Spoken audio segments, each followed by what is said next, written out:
হাসরের মাঠ কায়েম করে জীবনে ইসরাফিল বলে, মালিক আল্লাহ, আমি আওয়াজ দিব গো মালিক, বিকট শব্দ হবে গো আল্লাহ, তোমার হাবিব মুহাম্মদুর রাসূলুল্লাহ বিরক্ত হতে পারেন। হাবিব যদি বিরক্ত হন, রহমতের নবী যদি বিরক্ত হন, আমি ইসরাফিল শেষ হয়ে যাব। আগে আপনার হাবিবকে রওজাত থেকে উঠান। আল্লাহ জিব্রিলকে বলবে, জিব্রিল তুমি 70,000 ফেরেশতা নিয়ে আমার নবীকে রওজাত থেকে উঠাও।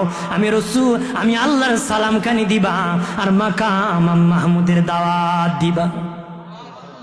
জিবরিল আমিন 70,000 ফেরেশতা লইয়া রওনা করবে, বলবে, মালিক পৃথিবী সমতল হয়ে গেছে, আপনার হাবিবের রওজা কোন দিকে? আল্লাহ বলবেন, সোজা বরাবর যাও, সামনে যায় দেখবা নূরের বাতি জ্বলতেছে, নূরের বাতি জ্বলতেছে, আমার হাবিব মুহাম্মাদুর রাসূলুল্লাহর রওজার উপর নূরের বাতি জ্বলতেছে, এটি আমার হাবিবের রওজা।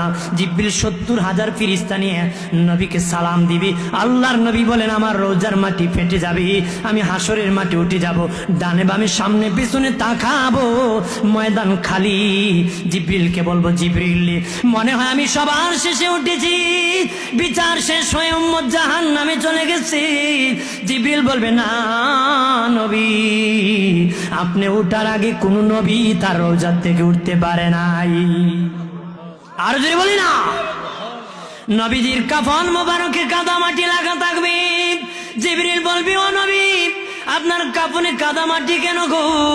নবী বলবেন, জিবরিল দুনিয়ায় উম্মতের জন্য কান্না করেছি, কানতে কানতে আমি রওজায় গিয়েছি, রওজা যাইয়া উম্মত যখন গুনাহ করে আমার কাছে আসে, আমি নবী দেখে কানতে কানতে চোখের পানি ছাড়তে ছাড়তে আমার রওজার মাটি কাদা হয়ে গেছে। আল্লাহর ওলি মনসুর হাল্লাজ স্বপ্নে দেখে নবীর রওজা পানির উপর ভাসতেছে, ডাক দেয়া বলে, নবীজি রওজা কেন গো পানির উপর ভাসতেছে? কই মনসুর রে, দুনিয়া উম্মতের জন্য কেঁদেছি, রওজা কানতে কানতে সাগর হয়ে গেছে রে। আল্লাহর ওলি মনসুর হাল্লাজ ঘুম থেকে উঠে বাজার বাজারে দৌড়ে আর কান্দে, কয়, কান্দায়ও না, কান্দায়ও না নবীকে, কান্দায়ও না, কান্দায়ও না নবীকে, নবীকে কাঁদাইলে কাঁদবা হাসরে, নবীকে কাঁদাইলে কাঁদবা হাসরে। আল্লাহ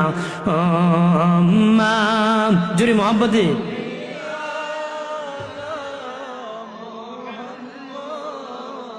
ওয়াইলা আলি